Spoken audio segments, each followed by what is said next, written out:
This podcast may contain disturbing content for some listeners. It's intended for mature audiences. Listener discretion is advised.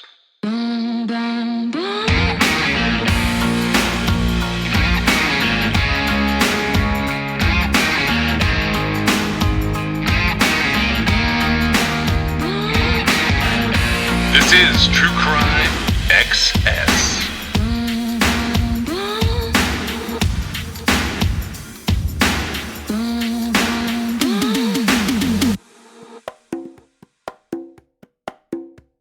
So this is also one of those like news roundup type episodes, but it's got a little bit different bent. I do have two news items I wanted to bring up with you. The first one is, this is kind of a strange case out of DC. Have you heard of Fasil Teklemariam? Fasil was killed and his body was discovered April 5th in his apartment in DC. Have you heard anything about this? I don't think so. This is a brief one. The article I pulled is from Antonio Planas out of NBC News, and it just says, slain man's thumb sliced off and used to steal from his mobile payment app. So the thumb of a man in Washington, D.C., who authorities believe died violently in April, was cut off to access his mobile payment app and steal money from him. And they talk about how Fasil's body, he was 53 years old. He was found in his apartment's bedroom on April the 5th. And this is from an affidavit that NBC pulled related to the arrest of 19-year-old Audrey Denise Miller. Now, that's who investigators believe killed Fasil. Fasil had several cuts to his legs. He had a cut on his right hand, and his right thumb had been removed, according to this affidavit. According to the document, a witness told police that Audrey Miller and another woman that's now been identified as Tiffany Taylor Gray, 22, they had cut off Fasil's thumb. He also had fractures to his head. He had been stabbed in the stomach, and authorities noted that there was broken glass on his body and on his bed. They believe that he was killed at the end of March, at least 2, possibly as many as 6 days before his body was found. The cause of death was determined to be multiple blunt force trauma and sharp force injuries. And Audrey Miller is charged with first-degree murder. Police also mentioned that they found evidence that suggested cleaning products had been used at the crime scene. Over several days, security cameras at the building captured Audrey Miller and Tiffany Gray with 2 men coming and going from the building where Fasil lived. It alleged that they used his key fob to get into his apartment and took multiple items, including his electronics and watches. Most of the attorneys didn't comment on this yet, but from what I can tell, this article and another one state that Tiffany Gray was a sex worker and that she and Fasil had some type of relationship going. A witness also told investigators that Audrey and Tiffany had used Fasil's thumb to obtain money from his account, and Tiffany had used those funds to pay for an Uber, marijuana, and alcohol. There were multiple unnamed, unconfirmed co-conspirators kind of mentioned and redacted throughout the affidavits surrounding Fasil's death. I could not tell if these people have been formally charged. NBC says they hadn't been formally charged, or they couldn't confirm it as of the time that we're recording this. But they did arrest Audrey Miller on June 21st, charged her with first-degree murder and armed felony murder. She did not get a bond. And then Maryland police arrested Tiffany Gray on July 1st. They charged her with first-degree murder and armed felony murder as well. I thought that was an interesting case. You don't hear a lot about people's appendages being taken to steal from them. That was because they needed the thumb to access his phone, right? Yeah, they needed it to be able to keep getting into his device. So that's one piece of true crime news. There's going to be a lot of evidence for that. Yeah, especially if they've got like video of them coming and going. And also, if people don't know this, I'm going to tell you, New York, Atlanta, DC, Chicago, Los Angeles, cameras that these cities are using now are so sophisticated. Like, even if the apartment building doesn't have a camera, if they even get close to the time frame, they will have you on at least 10 cameras in most of these cities, coming and going from places. Well, not to mention wherever they had his phone with the thumb, Yeah. like all that stuff is tracked, right? So Yep. they nailed down how many times his phone was open with his thumb after around the time they think he died. They're going to find a lot of information. Yeah, they are. And, that's all happening right now. So those are pretty interesting uses of technology on both sides of that, the way they track these girls down and what they were doing with his thumb, with Fasil's thumb. It's terrible. It's very tragic that they were stealing from him. I had an older case I pulled up around the same time that I was going to use for True Crime News. This comes out of Palm Beach County, Florida. The Palm Beach Post has this. Hannah Phillips wrote it up on July 9th, 2024. And it just says West Palm Beach. It says authorities have identified a murder victim whose body was found in rural Palm Beach County 40 years ago. They hope to find his killer next. It says that Palm Beach County Sheriff's deputies say that Joseph W. Newman disappeared in the early 1980s after traveling from Toms River, New Jersey, down to Florida. A man searching for aluminum cans along the New River Canal found his skeletal remains on February 3rd of 1984, and that's about 18 miles south of South Bay. Detectives said the man was bound and his body had been abandoned about 30 feet off of US 27 between the guardrail and the canal. He was wearing slacks, underwear, and socks. And at the time, authorities said that it appeared his body had been there for about a year. Then Sheriff's Detective G.F. Radford said, we're definitely looking at a homicide. Now, using the same technology that led to the arrest of the Golden State Killer in California, investigators took DNA out of those bones, and they were able to match it to one of Joseph Newman's distant relatives. An investigative genealogist then built out the relative's family tree, and they found a branch that ended with the man beside the canal. So Joseph Newman joins a growing list of people that are being identified through IGG. It's a pretty expensive technique right now. The cost will come down as more people get into being able to do it. But in Palm Beach County, they've used it on several high-profile cases recently, including the death of baby June, who was an infant found in the Boynton Inlet down there. And they used it on the rape and murder of 78-year-old Mildred Matheny.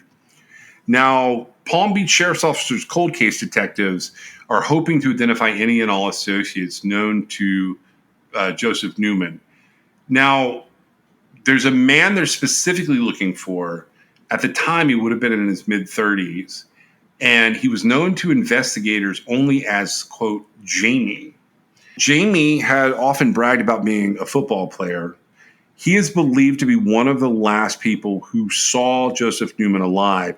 And the last record for Joseph Newman being alive is sometime in the spring of 1983. He was said to have lived in Kendall and Ball Harbor, which are both in Miami-Dade County. And anyone with information about this case is urged to send a message to John Cogburn or Crime Stoppers of Palm Beach County. John Cogburn can be reached at 561-688-4063.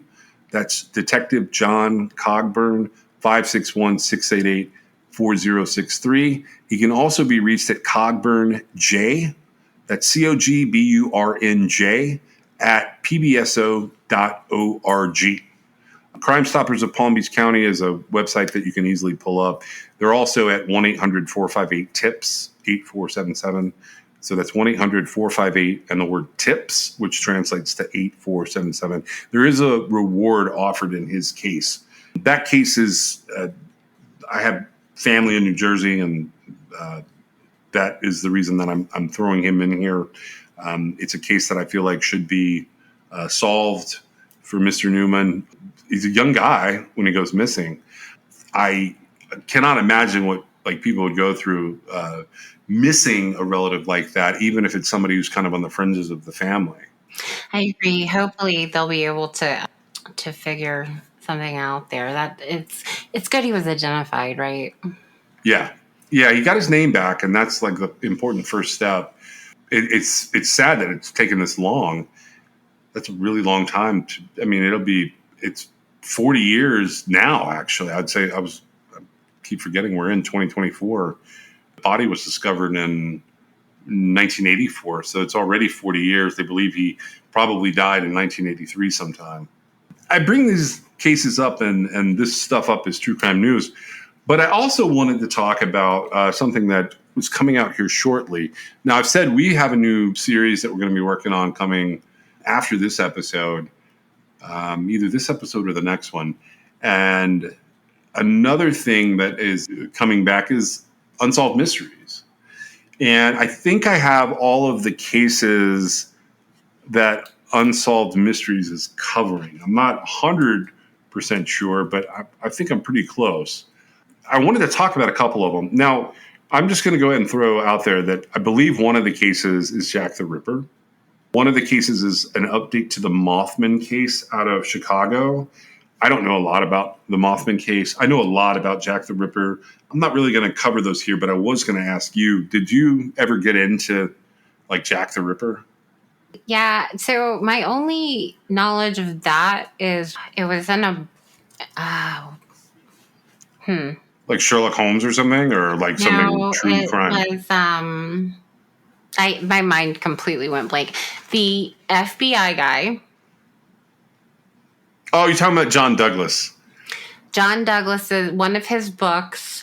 Maybe like the 10, the crimes that haunt us, or something like that. Cases that haunt us. Yep. Okay, cases that haunt us. That is probably my extent of any sort of in-depth information about the Jack the Ripper case, because I believe that's one of the cases that he covers in that book. If it's not that book, it's a different book of his, but I know it was him. So one of the authors that I follow is Patricia Cornwell. I follow her on social media. I've actually met her. I don't know if she would remember me, but she follows me on social media. She follows True Crime XS on social media. She's one of my favorite authors. She puts out the Scarpetta novels. She had a 2002 book called Portrait of a Killer, Jack the Ripper Case Closed, where she put out a theory. And then I remember seeing this crazy like television panel where multiple people were on there, including John Douglas and Patricia Cornwell, and they were talking about like solving the Ripper case. Unfortunately for me, it's like one of those cases where in order for me to like look at it and go, oh, it was any of these suspects that they have, you have to prove to me that Jack the Ripper exists. And I think we're looking at multiple murders. Potentially one or two of them are related, but realistically, this is terrible to say. I don't believe in Jack the Ripper. I think the case has been distorted by how the police interpreted things at the time in real time and how the media has interpreted it. I think that it is one of the very first concoctions of what we now know as true crime, right? Yeah. I do think that I think it's fascinating. I do think that it is a lot of it's sort of strung together, right? As far as, were these just one-off murders? Definitely the perspective that I saw it from, I was definitely skeptical of, the fact that like this one dude was just doing this, right? Yeah. It seemed almost too pointed, even to the extent that like we would have this much information at this point from that period of time, and that like sort of where they were socioeconomically, right? Because this was a really dire time. So I have a tendency to agree with you. I haven't, to be honest, I haven't researched it enough to really have any sort of opinion. I know that I don't ever want to say like it doesn't interest me because I don't want to be flippant, but like, I'm not really interested in looking into the Jack the Ripper. Yeah, I have no interest in the quote Jack the Ripper part of it. Like, what would be interesting to me, and a way that I would get involved in that, is if someone were to like take me through Whitechapel in 1884 to 1890 and hand me all the murders they had in Whitechapel at the time that were unsolved still. I would have an interest in that part. I'd want to know about missing people and unsolved murders. But like for you to like start at the end and go backwards like that is very confusing. And I know there's multiple suspects that the people who are really invested in the Zodiac or Jack the Ripper or whatever, like they have in mind. But I think if you look at the individual crimes first, you can potentially like make more headway than trying to prove who one of like those single named killers are. I know he's got 3 names, Jack the Ripper, but you know what I mean. Well, and honestly, that's sort of one of the downfalls of those types of cases with multiple victims. It takes that like infamy, or like it takes the several instances of it, right, where it looks similar. But, you know, this type of crime is not extraordinary in any way, really.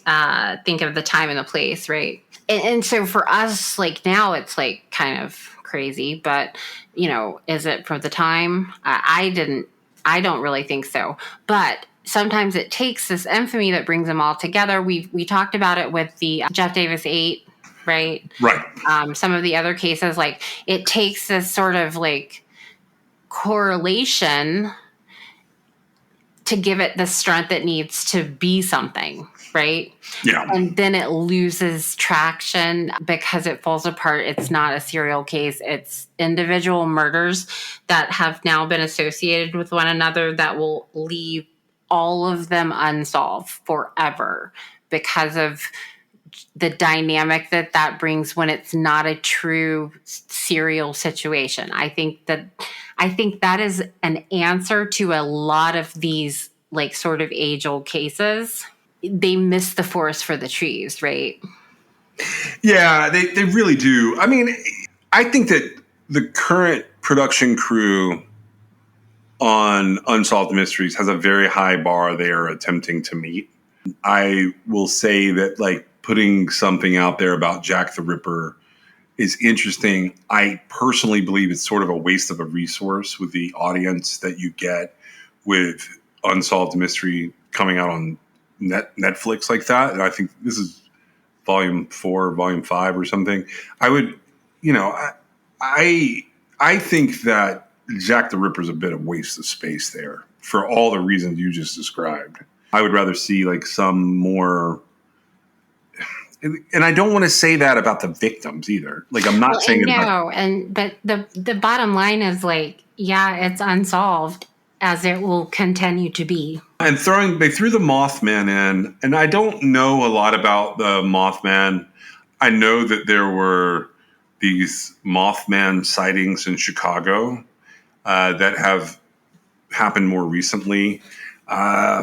I don't have a lot of interest in crypto stuff until I see something that looks like real crypto. And like, I hate to be that guy, but like when you're talking about cryptozoology or fictional type beings, I believe that they can be rooted in some kind of like trick on the eyes, or there could be something that you're seeing that is sort of similar, but I don't get into those episodes. And I also don't get into the alien episodes. I believe we've discussed this at length. Okay.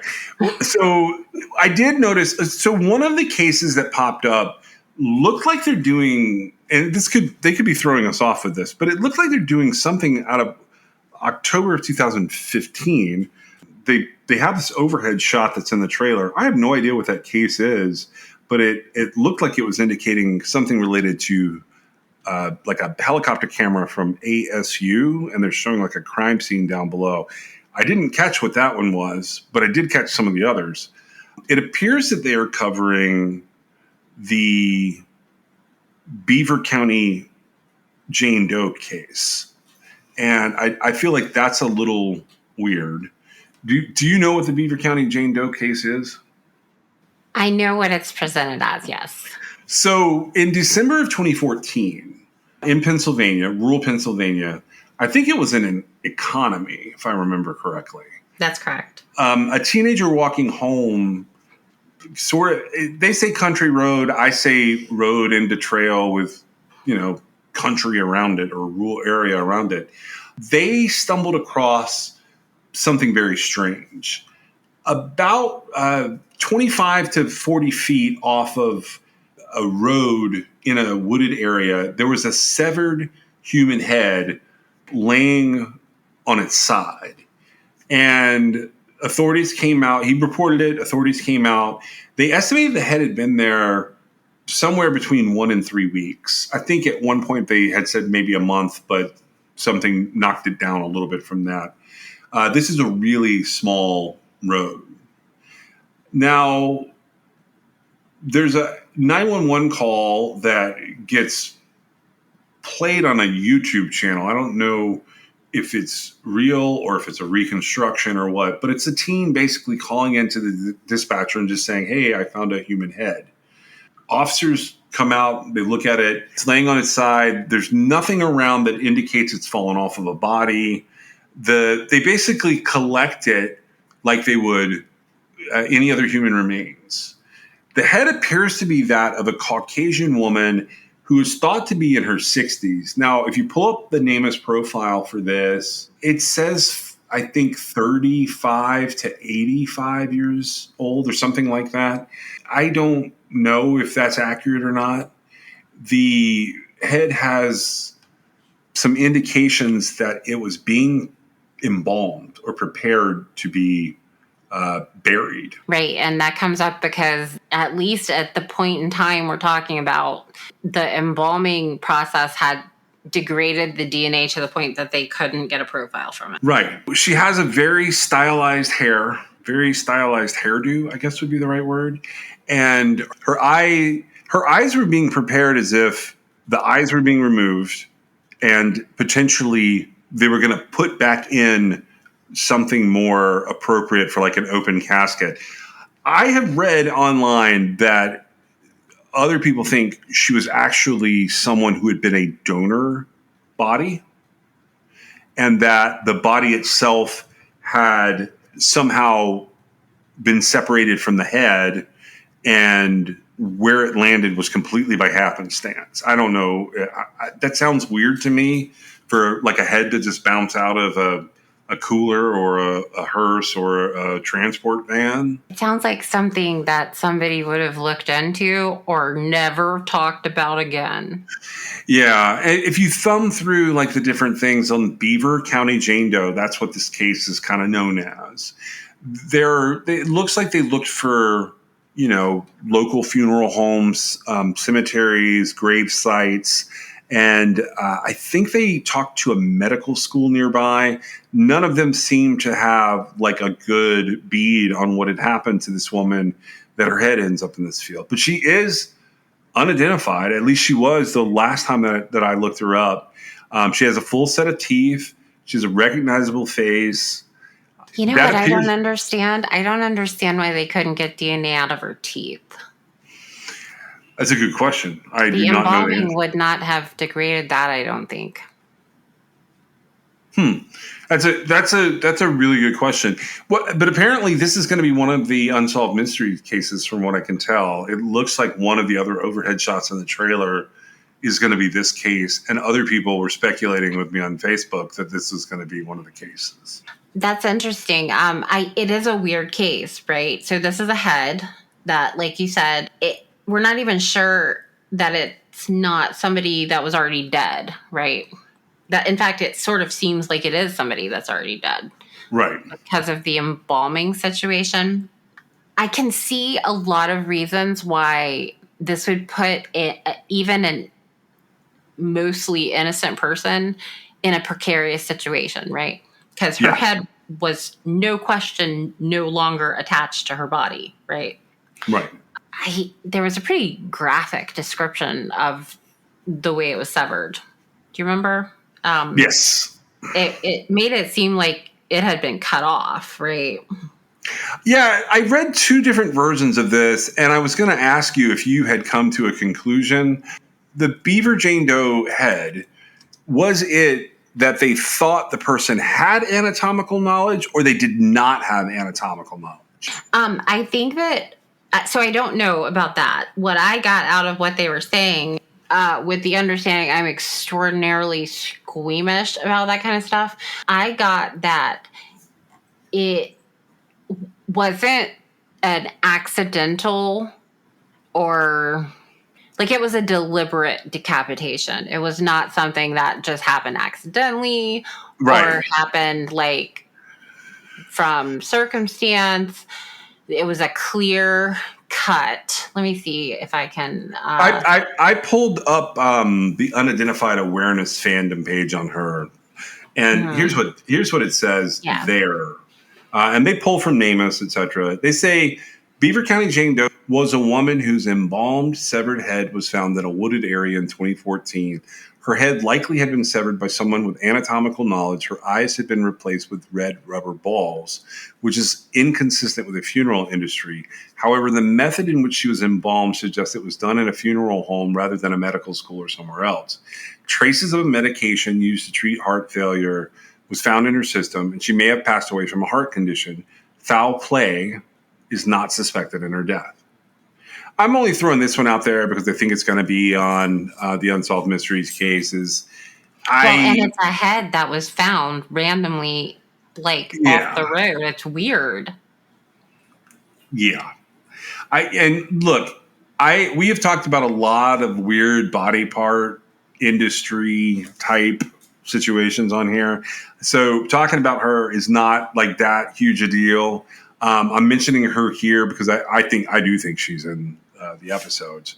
And while the others don't interest me as much, like Jack the Ripper, I'll probably watch. Mothman, nah. This one is interesting to me. I want to know if they dug into it and found out anything I don't know. Do you know what I mean? So police indicated the head was cleanly cut across the arteries and spinal cord, but a crude and jagged cut was made along the skin on the neck. That's what caught my attention, and I'm very squeamish, so I didn't really think about that very deeply. But so it was a clean cut across the arteries and spinal cord, but a crude and jagged cut was made along the skin of the neck, which almost seems like the head was loose. Yeah, removed as an afterthought, yeah. Like loosened in the process of something else, and then they just went ahead and cut it off. Huh. Of course, my first question is, well, where's her body, right? It also, and I don't know, I know it seemed like they listed a lot of stuff that they had tried lead-wise, but I was curious if there had been any sort of noticed disruption or anomalies at any graveyards. They say they looked into that. If somebody had dug up a grave.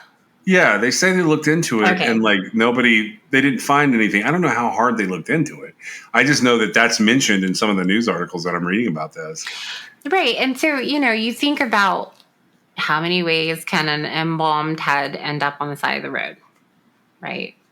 That seems like endless possibilities to me.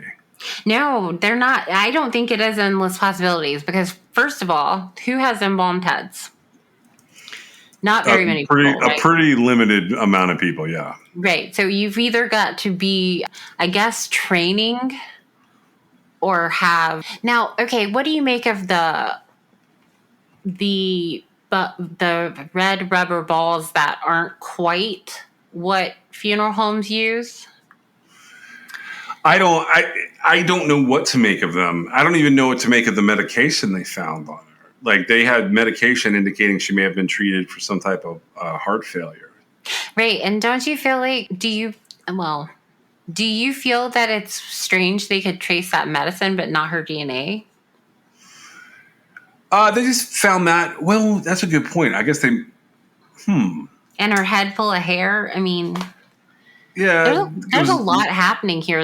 Maybe that embalming process did affect her hair. I don't think it would affect her teeth, though. Because we do true crime, of course, I think about what somebody might want to do with a body, right? Yeah. Or a head. Now, it doesn't appear that there's any sort of additional signs of any sort of other crimes having taken place with the head, but except for the fact that there's a cut off head on the side of the road. It wasn't in anything, right? No, it's just sitting there. I don't really see it bouncing out of a vehicle. No. How are heads transported, right? They're in On a body. Okay, well, in the event that the head is no longer attached to the body, like it's not in a position where like it would have been in a cooler or something. That's what I think. Or in a rare situation where this was needing to happen, right? A transport of this was needing to occur. So then I didn't do this before, but I feel like we need to look for headless bodies. I mean, I think that goes without saying. I found one thing I was going to read to you about this if you had an interest. So on the Medium, there's an article from April of last year. I found almost identical wording in this in a Reddit post. I don't know who's who here, but it's not got a name. The name on the profile is, quote, the unknown. It says embalmed head found in the woods. Who is Beaver County Jane Doe? It says 8 years ago in Economy, Pennsylvania, a teenage boy hops off the bus from school, starts towards his home on Mason Road. As he walks on, passing a nearby field, something catches his eye. Is that a dead animal? Curiosity gets the better of him. He decides to take a detour, wading his way through the thick, untamed brush. He approaches, taking a closer look, and is taken aback by what he's just seen. This wasn't a dead animal after all. It was the severed head of a woman. Who is this woman, and where's the rest of her body? Around 12:30 p.m. on December 12, 2014, a 911 operator received a call from a teenage boy calmly stating, "I found a human head." It was unlike anything the Economy Borough Police Department had ever seen. The head was fully embalmed. It was in good condition. Her skin was smooth with 2 moles still visible on her cheek. Her hair was whitish gray, fluffed and curled as if she had been prepped for a viewing. Because her head was embalmed, it had remained untouched by the hungry animals which inhabited the woods. Based on the condition of the head, police believed it couldn't have been there for more than a week. Due to the embalming fluid, the time of death was impossible to tell, and DNA was impossible to extract. The technique used to embalm the head revealed to investigators that it had been done professionally, reducing the likelihood that foul play was involved in her actual death. Instead, they believed that whoever did this had intercepted the body somewhere on its way from the funeral home to the cemetery. What's worse is that because the head was found way too far off the road to have fallen off a truck, and the dirt on her head was revealed to have not been from the same area, it is likely that someone deliberately planted her head there as a sick joke. Investigators reached out to the North Texas University DNA lab, hoping to have her DNA analyzed, but as previously mentioned, the embalming process had destroyed it. A toxicology report, however, was performed, which indicated that Jane Doe had trace amounts of lidocaine and atropine in her system. Both drugs are used to treat cardiac distress, meaning it's possible she died of heart failure. Regardless of how she died, investigators don't seem to believe that foul play was involved. There have been many missing women thought to be possible matches, including Terry Berman out of Hellman Township, Pennsylvania, and Robihan Siders of Mechanicsburg, Pennsylvania, but they've all been ruled out. What makes the search for her identity even more difficult is that she was likely never entered into a database, as her family has no idea that she's missing.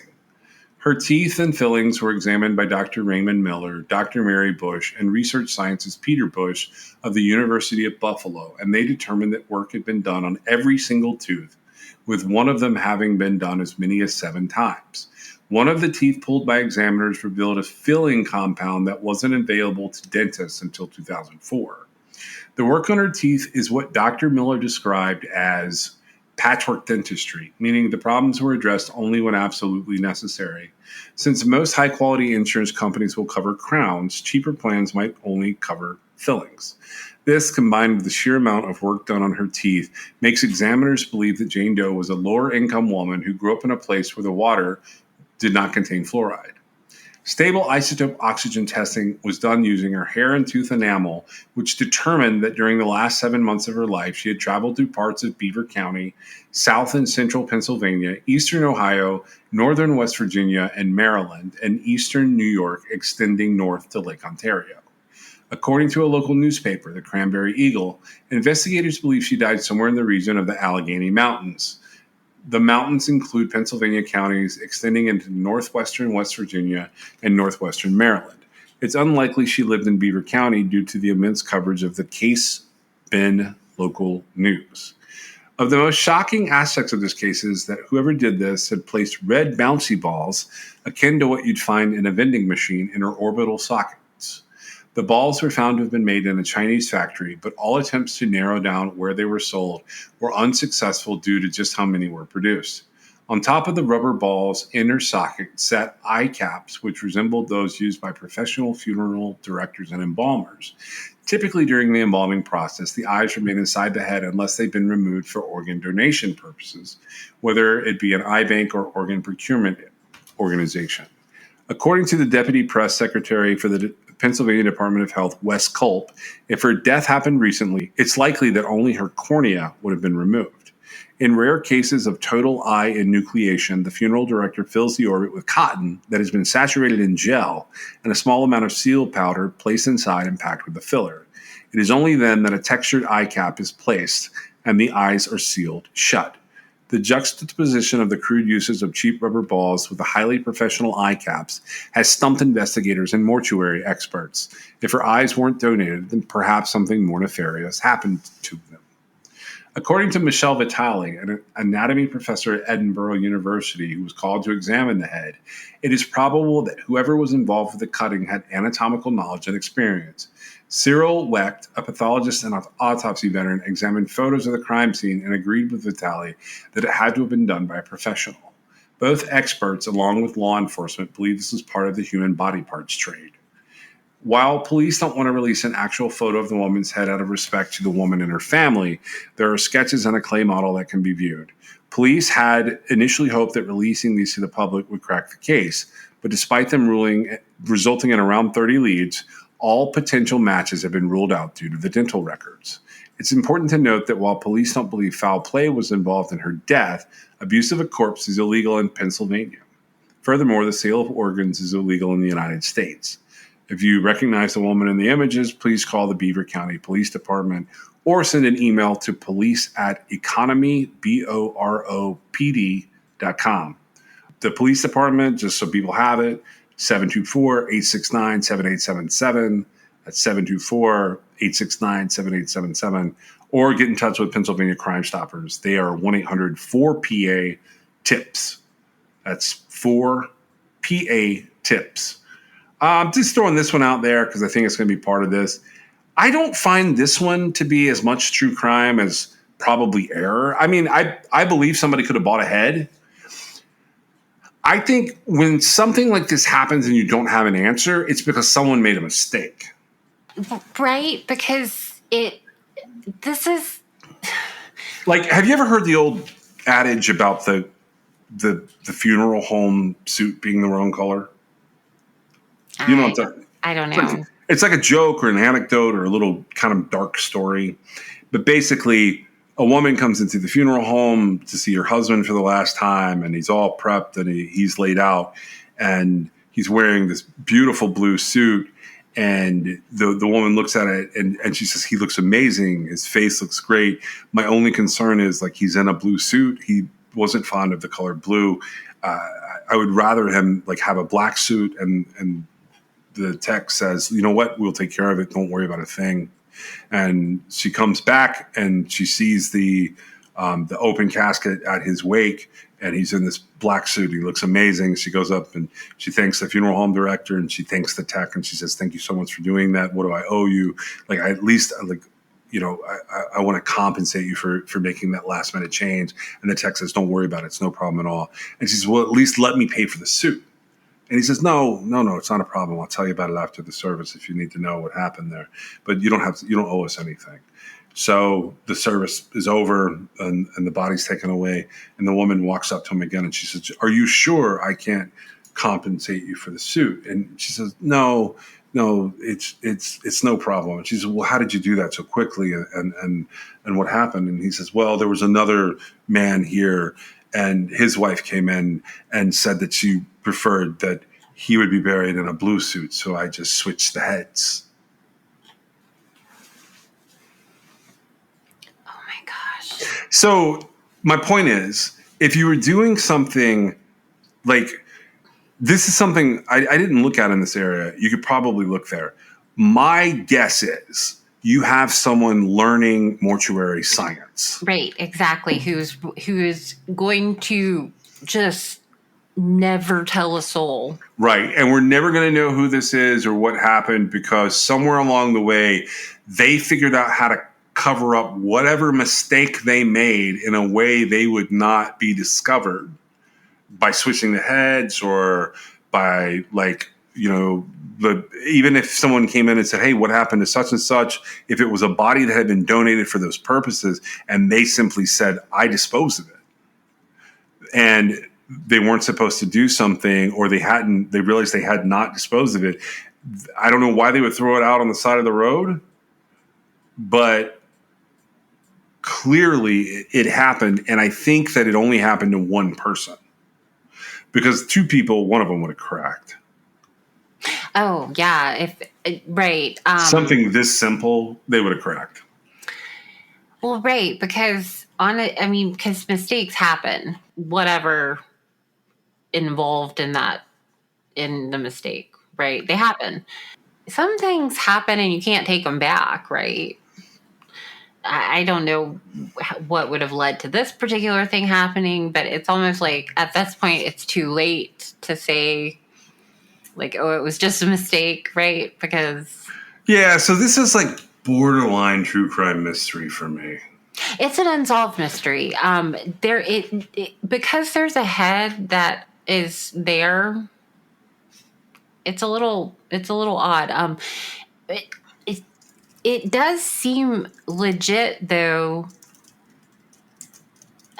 and I can't really put this together very well. So it does seem like a legit situation where it had to be on the way between being prepared for burial and being buried, right? That's what I think. And then I wondered, like, I'm sure they looked to see if anybody recently had family around where it was found. Like, because if it's a sick joke, it's geared towards somebody, right?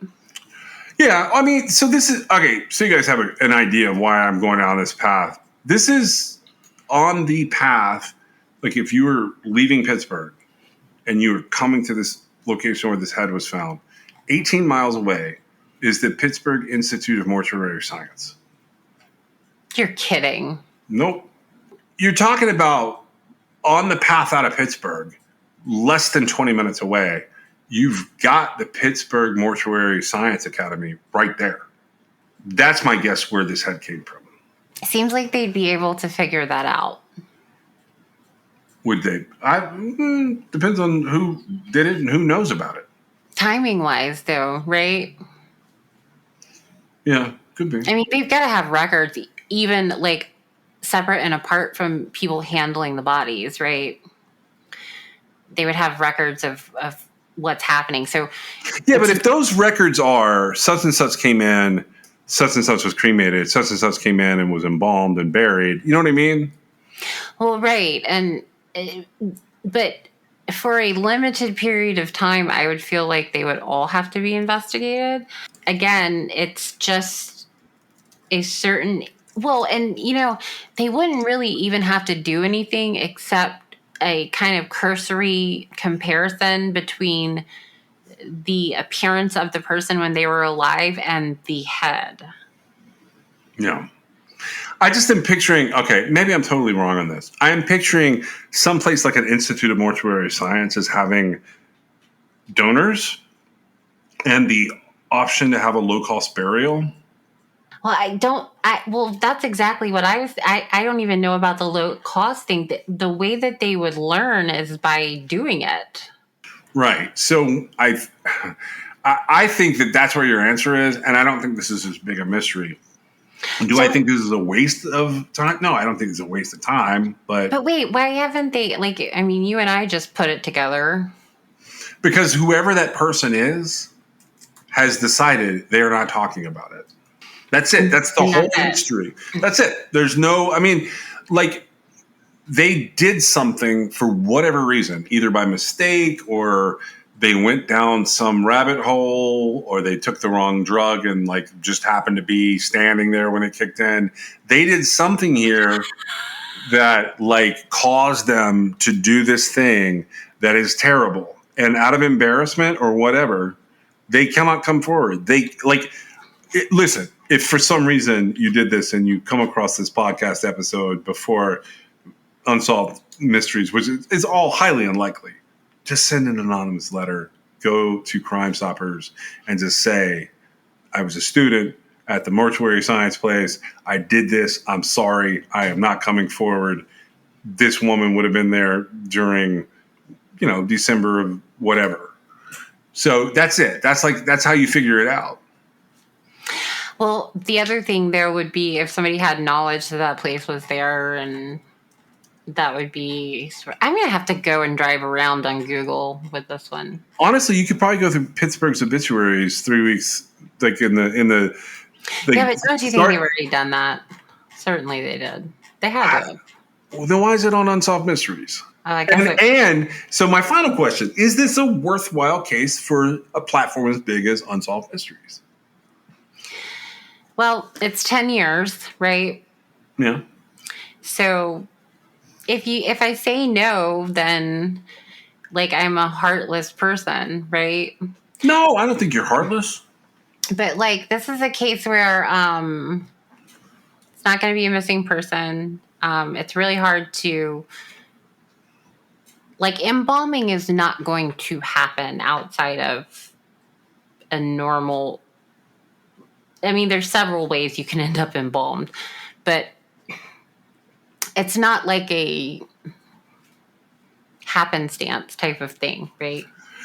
No. The head coming off, I mean, I can only imagine that somebody was trying something that didn't work out. I don't know what that would have been. Like, I don't know. I look, man, I bring it up because I think it's going to be one of these cases based on what I saw in the trailer. And I think that it's going to be weird. I think it's worth the time. I don't particularly care for the new Unsolved Mysteries, but I certainly believe that this woman should be reunited with her. Well, her remains should be reunited. It would make a fascinating story if it's as benign as it seems like it would have to be. But, if it's more sinister, I would be less fascinated with it. But, like, it's one of those things that just, it's like, wait, what? You found an embalmed head on the, Well, I think it's going to be one of these things that it's more like the Suit story. Like, and I think it's going to have a twist to it. The twist is going to be something weird where a student has their final exam, because look at the timing on it, okay? Yeah, I gotcha. It's right before you leave for the holidays. And their final exam, like, they were supposed to do something they did not do correctly. They swapped heads with something, made it look right. And then when they went to fix it, somebody said, oh, that ship has sailed, buddy. We buried that body. We cremated those, whatever they did that like crossed the line. Like, they couldn't go back, so they have to get rid of it. And all they can think of, that's kind of weird to me, but like, that's how I get there. It's like, if somebody has a series of unfortunate events that this head ends up in a field. And I don't think it's anything sinister. I think it's more dumb than malevolent. I hope so. I hope that that's the case because. Well, I have two more. You want to keep talking about this one? You want me to tell you about another one or two? I think we can move on from this one. I think I think I've said all I can. Okay. I think this is the next one. Have you ever heard of Sigrid Stevenson? I'm just researching this. I'd never heard of it before. So this is a 1977 case out of New Jersey. It's actually from College of New Jersey. And so I pulled an older article from NewJersey.com out of the Mercer section. This is from Brendan McGrath. He wrote it for Times of Trenton, September 4th, 2014. That would have been the anniversary of this case. It happened 37 years before this article that he wrote. It just says unsolved mystery, 37-year-old TCNJ cold case intrigues filmmaker who wants answers. And it says, out of Ewing. For nearly 4 decades, the gruesome unsolved murder of Sigrid Stevenson has hung over the campus at the College of New Jersey, spurring ghost stories and rumors about what led to her brutal death 37 years ago today.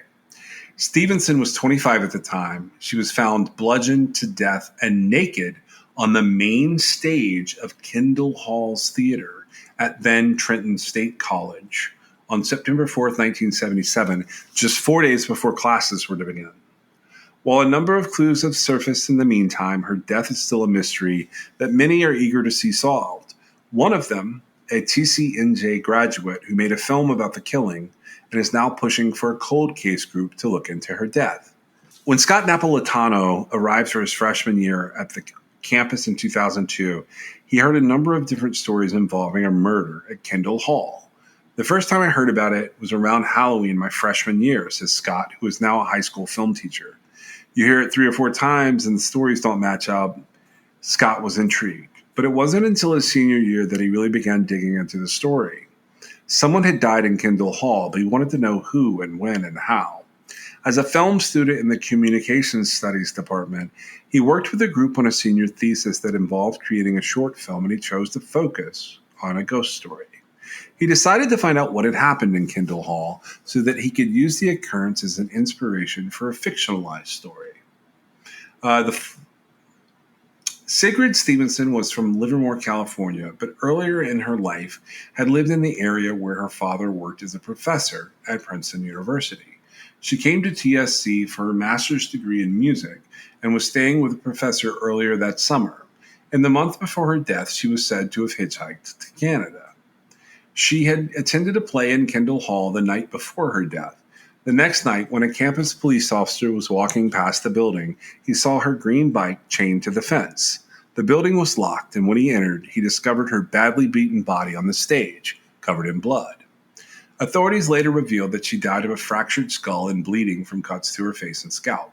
The building had a faulty door that could be opened if pulled hard enough, authorities said at the time. It's unclear if Stevenson was sleeping in the theater or if she was just there that night to play the piano, as some of her acquaintances at the time had suggested. After learning this, the group completed their 20-minute film and saw some response from the campus. But Scott's curiosity has been piqued, and Stevenson's case has become more personal. I was just interested in the actual story of who Sigrid was. He met with Ewing police after he graduated in 2006, and although they could not share much with him, he got a firmer grip of the basic facts of the crime. They gave me enough fuel to kind of keep looking into it. No one was ever officially named as a suspect in the case, he said.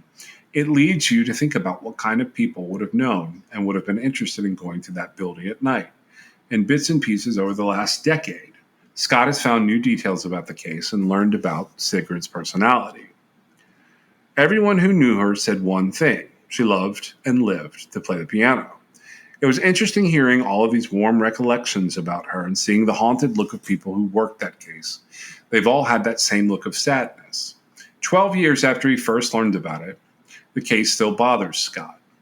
Scott even has an email set up, savesigrid@gmail.com, where he collects comments from people who knew Sigrid and can say something about her or what happened to her.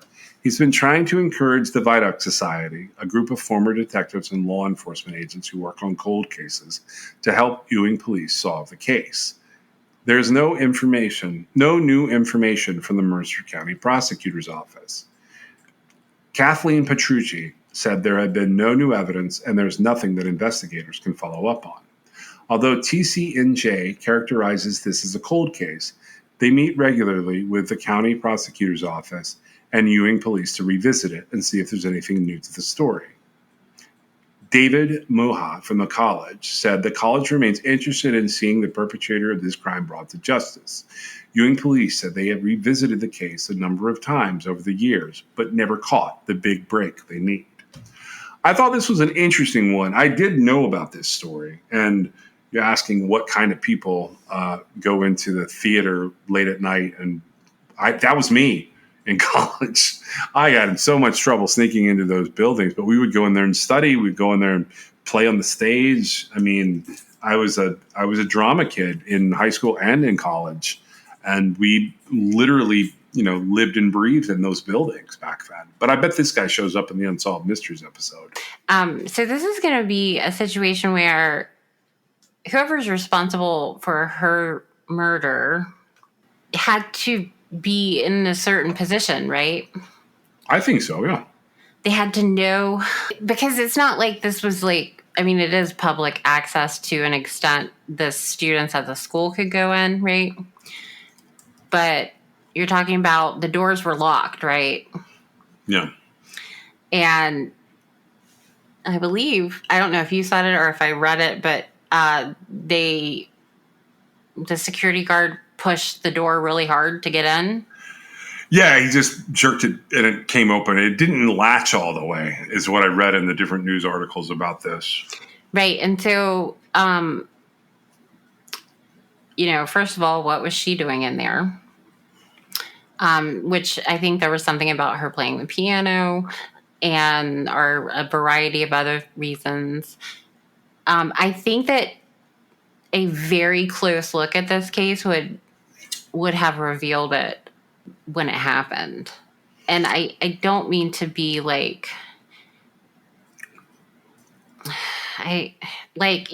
found her? Who was the last person who saw her?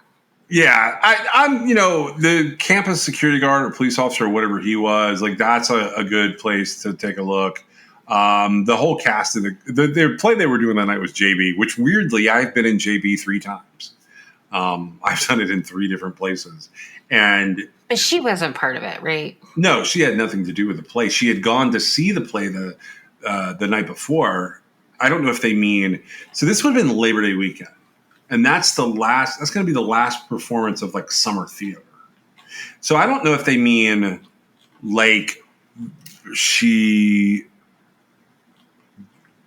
goes to the play that evening and dies. Because September 4th is going to be Sunday. Not going to be that many people.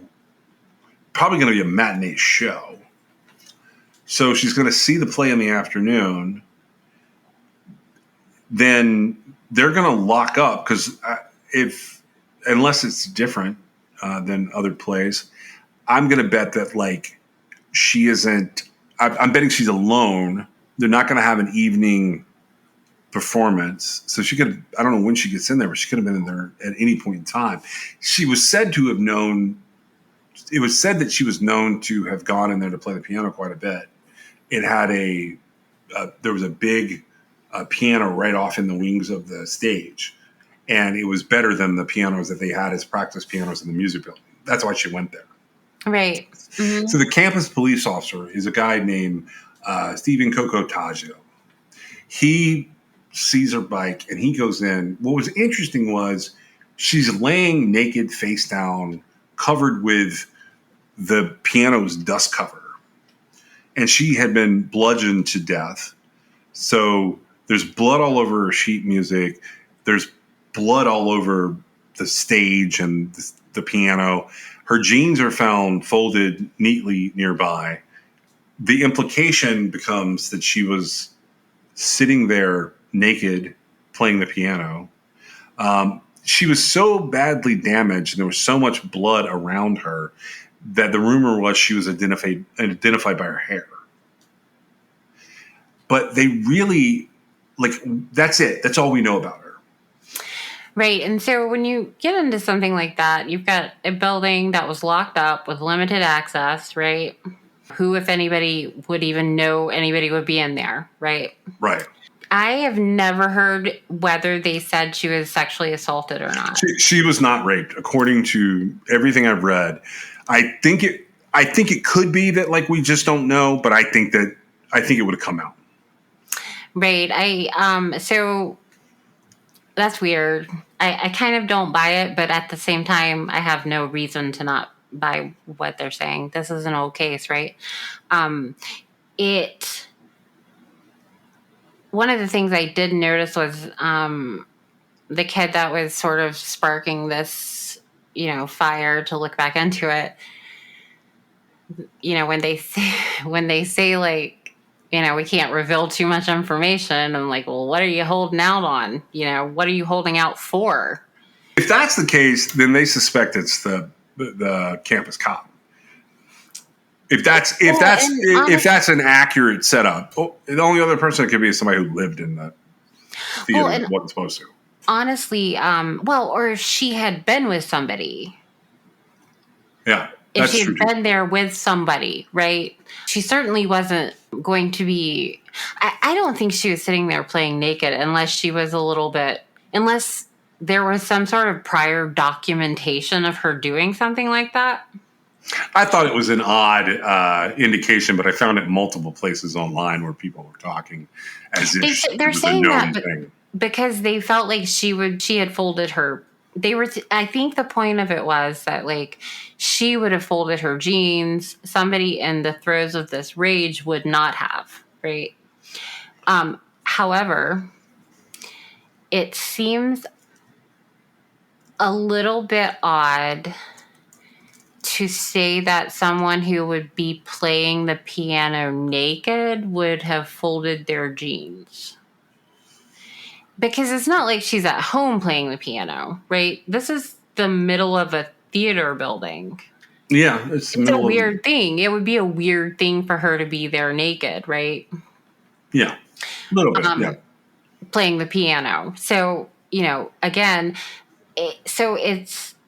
if it's not just, was somebody upset at her playing the piano? Was it loud and bothering somebody? Because being bludgeoned to death is a rage-filled crime, right?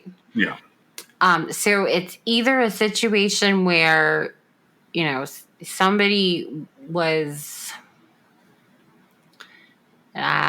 made enraged. Maybe she, rebuffed their advances. Maybe, I don't know. And I always wonder, sometimes in the event she wasn't sexually assaulted, they take her clothes off, so like it'll be assumed she was. Maybe. I don't know. I mean, JB's a pretty big play, depending on how you put it on. It's a big cast. It's the story of the Book of Job, and it's done. Yeah, I'm familiar with it. And it's sort of told in a way that like God and the devil are sort of arguing over what to do with Job in the circus of life. It's this one. I would love to see the suspect list, and I'm sure there is one. And this guy's saying that like I don't know what they're waiting for. It's 47 years ago. I'm like, whatever was going to happen in this case we're past that point. Just go ahead and put the case file out there. It seems really unlikely that it's going to be anybody associated with having respect for the theater building. Unless there's someone who's personally attached to her. And like you said, they're rebuffed or something like that. Well, right. But yeah, that's true. It could be. But she was known to at least play the piano, I guess. There. Yeah. And so that would be like separate and apart, right, from anything else happening, I guess. I don't really know. But it does seem like this. I don't think there's a whole lot of information, right? It was a poorly investigated case.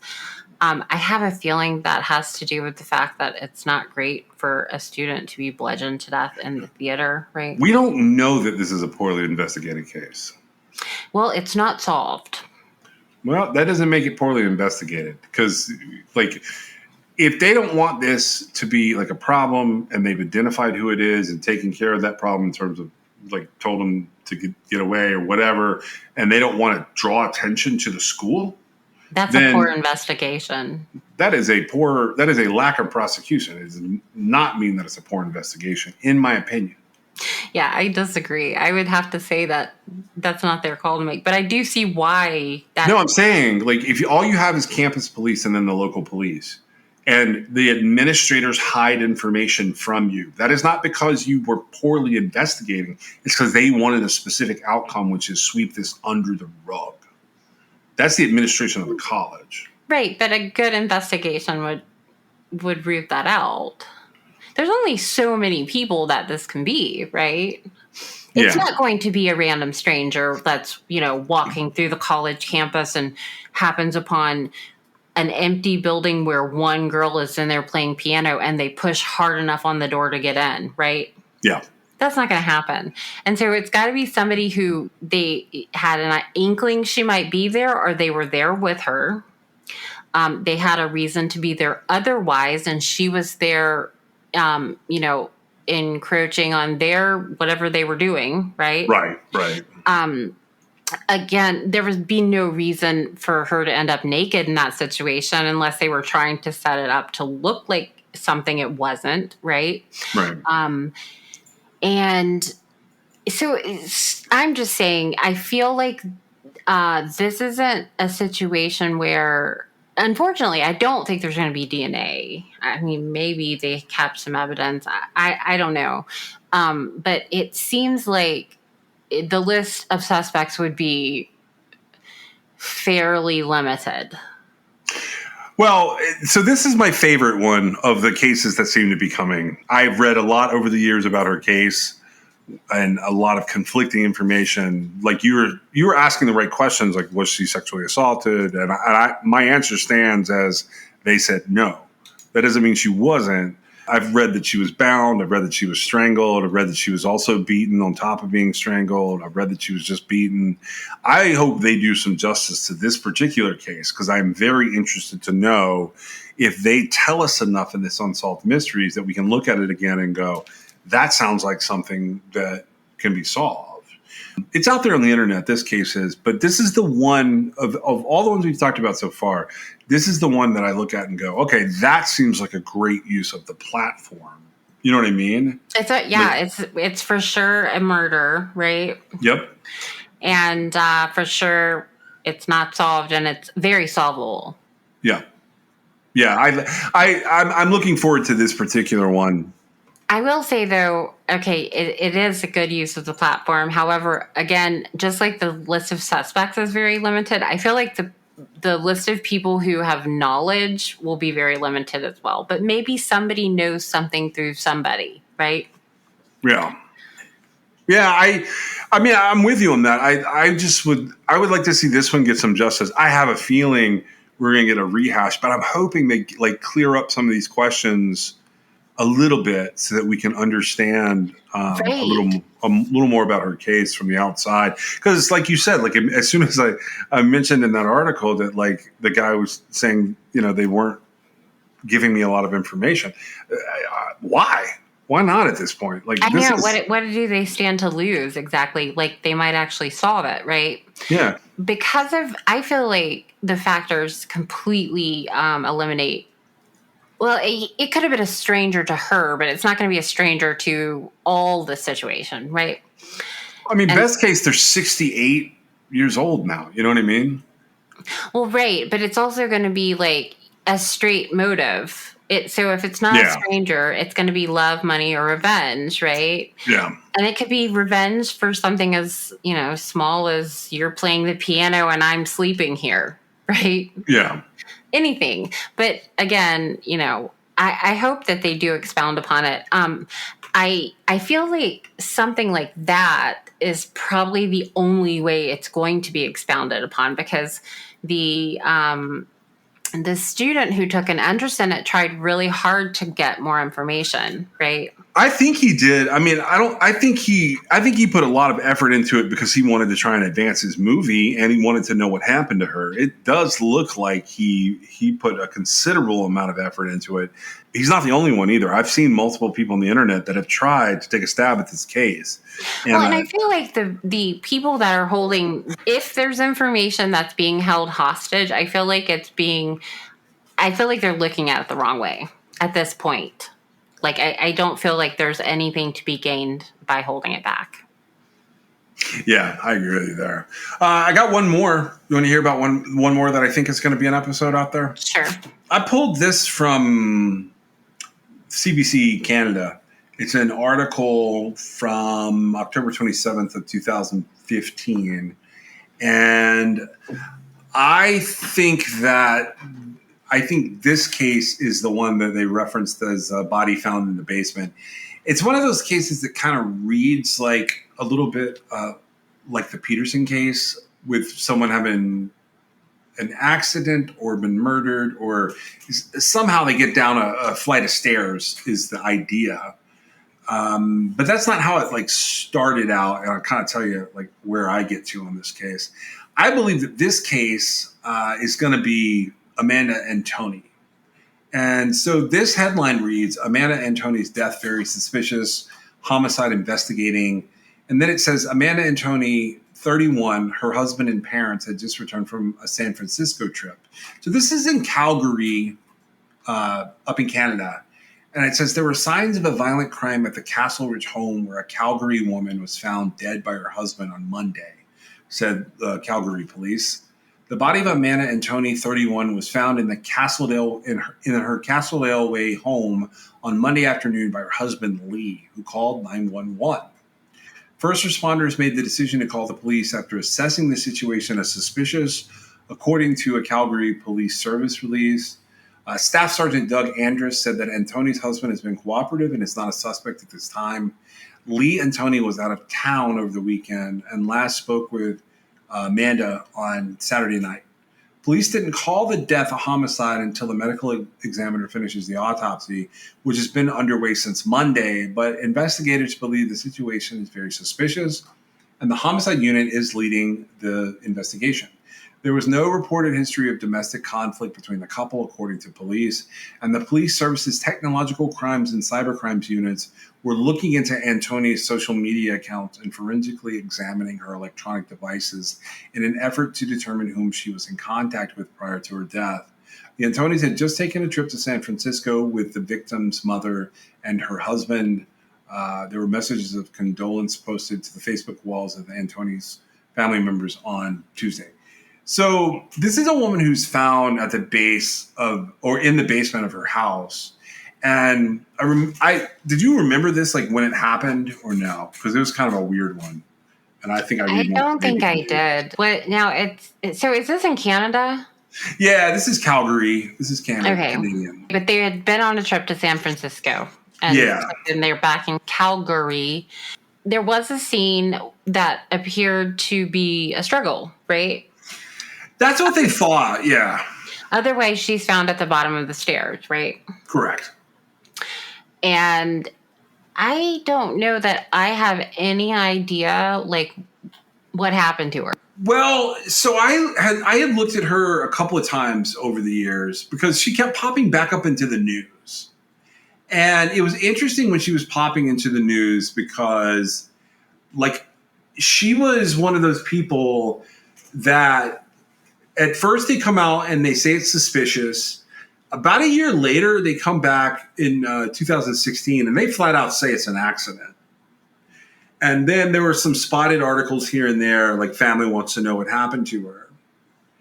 I think just based on that timing, I think I had come to the conclusion, and I don't have a lot of information on this case. I'm interested in this one as an unsolved mystery. But I do believe that like something about it made the police wrap it up as an accident. At one point, they put a bunch of press releases together where they were piecing together her final hours. They were basically trying to figure out where she'd been and who she'd been with and what she'd done. She had a couple of things that made them believe she had stopped at some pharmacies and this herbal store. And I wondered if they didn't get the toxicology back and something she had gotten at the pharmacy or the herbal store was like something that could be innocuous, but certain people might have reactions to it. And it might, I don't know if you, I think you and I talked about this before. You ever known someone who just can't take certain medications? Yes, I have. I also know people who look at their phone and fall down the stairs. Yeah, yeah, that too. Like, And so was it actually ruled an accident? yeah, it was finally ruled out as it's been ruled as an accident. I don't know why it's in here, but I'm fascinated by the fact that it is in what I think is this pile of cases. Right. So, man, I don't even want to say this out loud, but I have some very steep stairs. And I can guarantee you, if I end up at the bottom of them, it's because I fell. Oh yeah, you have the basement stairs too. I was not thinking about that. I was thinking of the Peterson case, but you're totally right. Like your stairs are dangerous. Yeah, they are. And Those are some of the only stairs I've ever hit my head on, by the way. Oh, yeah, that's unfortunate. But I feel like I don't know what her stairs look like, right? But I do know that there's a lot between like falling to your death or to a position where your husband's out of town and you can't get help for yourself, right? Yeah. There's a lot between that and signs of an attack or struggle. I don't know, like, if there were signs of a struggle, I guess they were thinking some sort of effect from something she picked up, pharmacologically speaking. Yeah, and I mean, I'm not saying drugs either necessarily. I'm saying maybe some cold medicine.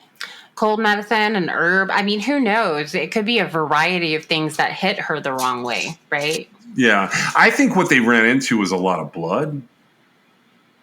I think they saw a lot of blood, and that's what made them think that violence had taken place. But, like, you can hit your head on the top stair and go back down to the bottom. You can hit your head on the wall. You can trip, and you can fling blood everywhere. If you get a little head wound, it can become a lot of blood real quick. Yeah, I know. Yeah, definitely. Yeah, so they come back, and ultimately with this case, December of 2016, the police flat out say in an announcement that the investigation into her death was complete, and they had consulted numerous experts, and it was determined that her death was not suspicious. It was absolutely the result of a fall down the stairs. So I don't know how she ends up here. I have read people saying like that something else happened to her over the years in terms of news articles. But I don't know that that's enough. The last thing I saw that like ask a serious question was something to the effect of family looking for answers years after death.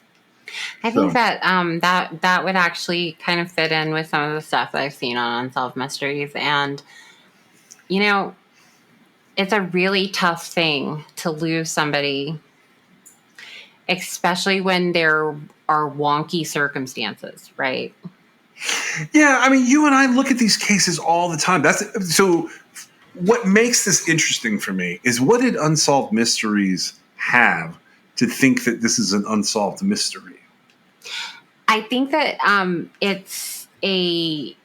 I don't know that they're going to have had anything. We don't know for sure it's going to be covered, but I mean, assuming it is, I think that they're giving the family an outlet. I personally, I'm not sure that that's the way to go. It's, clearly not my decision, but I feel like I'm actually not entirely sure if her family accepted that. Did they accept that she was accidentally killed? I have never seen something contradicting it in what I've read about this case. Right. So, I don't know. I don't know what their answer is to this. And, if it was like 3 stairs and there's no way she died on the way down, that's different, right? All I can think about is my stairs and how I could totally die from falling down them. And I would hope my husband wouldn't be suspected. Wouldn't they have like more information if they could follow her on social media and she was like totally fine up to a point? or whatever. She's a more recent case. So yeah, we should be able to learn quite a bit about her from this episode. If they follow their format of doing quite a deep dive into it, we should be able to know more. Yeah. Right. And it'll definitely be the family at least talking about it, right? I would assume they would have the family and potentially some police folks talking about it. But I'm interested in this one for sure. I don't have anything else on these cases. I really don't have much more on these cases. When is Unsolved Mysteries coming out? Do you know? I think it's the end of July. Yeah, I gotta tell you, I have not watched it. Maybe I will. I did watch the very first season. I haven't watched the reboot. You mean, right? Yeah, we talked about some of it, right? But that's what we're talking about now, right? You're talking about the new reboot season of Unsolved. I've watched every original Unsolved Mystery probably like double, if not triple digit times. I've watched a lot, and the reboots just, I don't know. There was something I just didn't care for them. There's a whole lot more like content available now, though, than there was like in the 80s, right? Yeah. When, I originally was watching Unsolved Mysteries as it aired, right? So so maybe I'll go back and watch. It's on Netflix, right? Yeah, these are the Netflix ones. And I bet they're coming out like sometime soon. I think it's July 31st because I saw the trailer, and I think it's either August 1st or July 31st, something like that. But I thought I would try and guess who they were with and throw out an episode ahead of them coming out and see if I'm right or not. And if you want to talk about them again, if there's something crazy on any of these stories, we can talk about them again. I doubt we're going to do Mothman or Jack the Ripper here, but maybe one of these other ones will have something cool.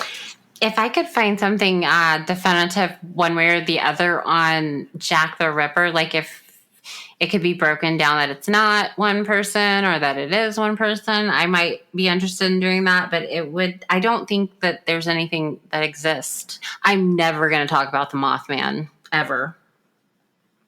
I will cover the Mothman right after we cover Sasquatch. Well, I'll put it on the calendar then. Thank you so much for listening today. We'll see you next time.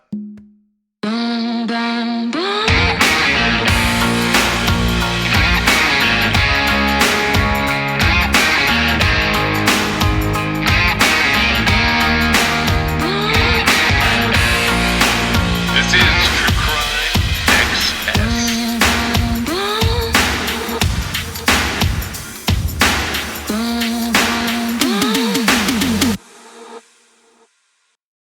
All right, so I'm going to tell you guys a few things about some of the folks who are helping sponsor our show. Now, Labrati Creations sponsors our show, and you can always use the Crime XS code there. You can also just message them at Labrati Creations, and they will generally do something for the people who come from True Crime XS.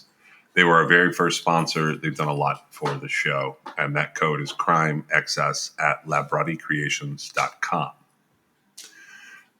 The first new advertisers that we have, and I've selected all of these guys. I've selected all of these advertisers. So the very first one is Cure. Now, I'm going to tell you guys about this, about Cure as being one of our sponsors. If you're an athlete, you know that proper hydration is key to peak performance, but plain water can be boring and sports drinks can be filled with artificial ingredients and added sugars. That's why we love Cure. It's a clean and effective way to stay hydrated and perform at your best. I use it late in the day when I switch out of caffeine mode.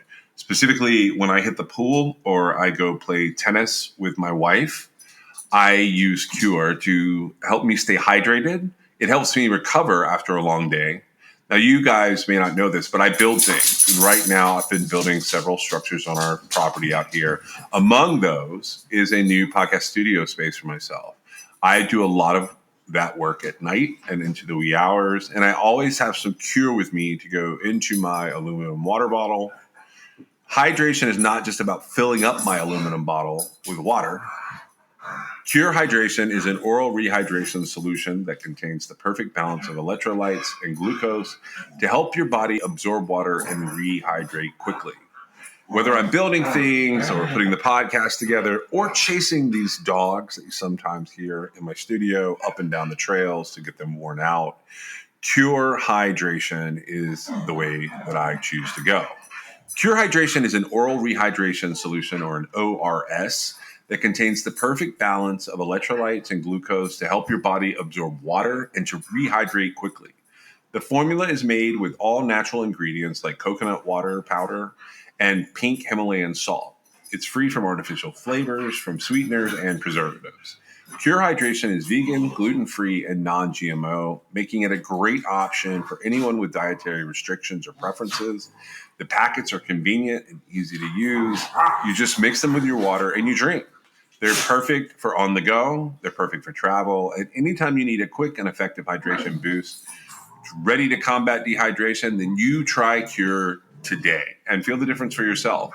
You can use code TrueCrimeXS for 20% off your order. That's TrueCrimeXS.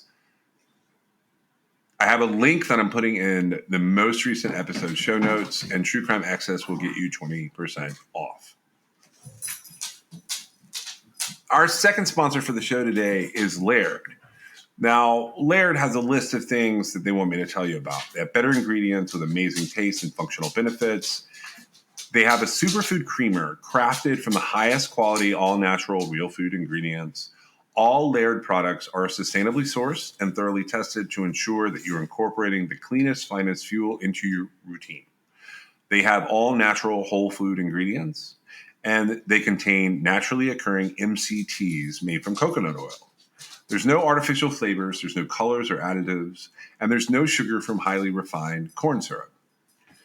They want me to talk about my love of coffee, but the truth is, I don't do much with coffee. But let me tell you someone who does. My wife has to have a cup of coffee every day. Now, I've fallen off recently, but one of the big things that I've done since the beginning of our relationship is she used to go and get a Starbucks every morning. I have substituted that out by always trying to make her coffee. It's not going to be every single day of time from when I met her, but for the most part, almost every day, I make her coffee. I put her creamers together, and I make sure that she has a good way to start her day. So with Laird, he started experimenting with his morning ritual almost 2 decades ago. He found that when he started adding fats to his morning cup, like coconut oil, he had amazing energy throughout the rest of his day. He gradually perfected this recipe for an epic cup of fuel, and he began sharing it with his friends in the surf community. I'm an ocean guy, so I saw this item and I was like, okay, we're going to try this one out. Are you ready to feel more energized, more focused, and supported? Go to lairdsuperfood.com and add nourishing plant-based foods to fuel you from sunrise to sunset. And you can use our promo code at checkout to save 15% off your purchase today. Our offer code for this for Laird is going to be TrueCrimeXS. Pretty much everywhere except for Labarte Creations, if you use TrueCrimeXS, that will get you, at Laird, it'll get you 15% off. At some of the other places, they'll get you 20%. And the last sponsor I want to tell you about is Zencastr. We are part of Zencastr's creative network. We've been using Zencastr since about midway into our first season.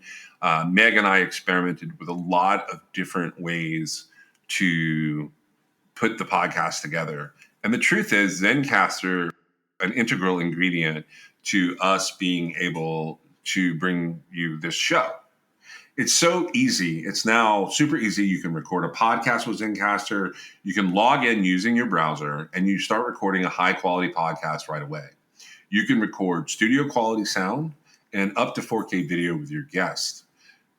You get to feel a sense of zen, knowing that Zencastr's multi-layered backups ensure you will always have your recordings in the highest quality, even if the connection is unstable. You sound your best. I mean, if you've ever worried about what you sound like, Zencastr's post-production process makes you sound buttery smooth. It automatically removes those ums and ahs in your recordings. It removes those awkward pauses in conversation too. You can set the right podcast loudness and levels while reducing background noise with a click of a button. That's how you don't hear my dogs every second of every episode. Zencastr is all in one. If you've thought about podcasting before and realized that you need a lot of different tools and services, those days are now over. With Zencastr's all-in-one podcasting platform, you can create your podcast all in one place, and you can distribute to Spotify, Apple, and other major destinations. Just go to zencastr.com/pricing and use my code TrueCrimeXS, and you're going to get 30% off your first month of any Zencastr paid plan. You can also check out the other plans they have available. I want you to have the same easy experiences that I do for all my podcasting and content needs. So zencastr.com/pricing. The offer code is TrueCrimeXS, and it's time for you to share your story today.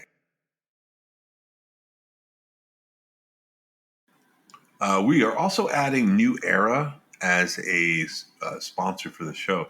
New Era Cap is a headwear and apparel brand founded in 1920 in Buffalo, New York.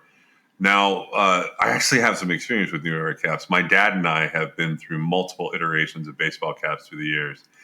We collect different styles, different eras, and now my teenager has started his own cap collection and has several New Eras as the centerpieces. Our favorite teams may not be the same, but our outfits are all topped with the same New Era ball caps. We love the quality and the ability to wear what the players are wearing. Not to mention, New Era is the leading headwear manufacturer with quality licensed products. You can support your favorite college or pro team in style from the official headwear provider for the MLB, NFL, and NBA. You can get a stylish accessory for your everyday ensemble and support True Crime XS. Just shop the official headwear and get 15% off when you go to neweracap.com. That's neweracap.com/TrueCrimeXS. You can also use the code TrueCrimeXS at checkout. That's it. That's all you have to do. And that's 15% off your order using the promo code TrueCrimeXS.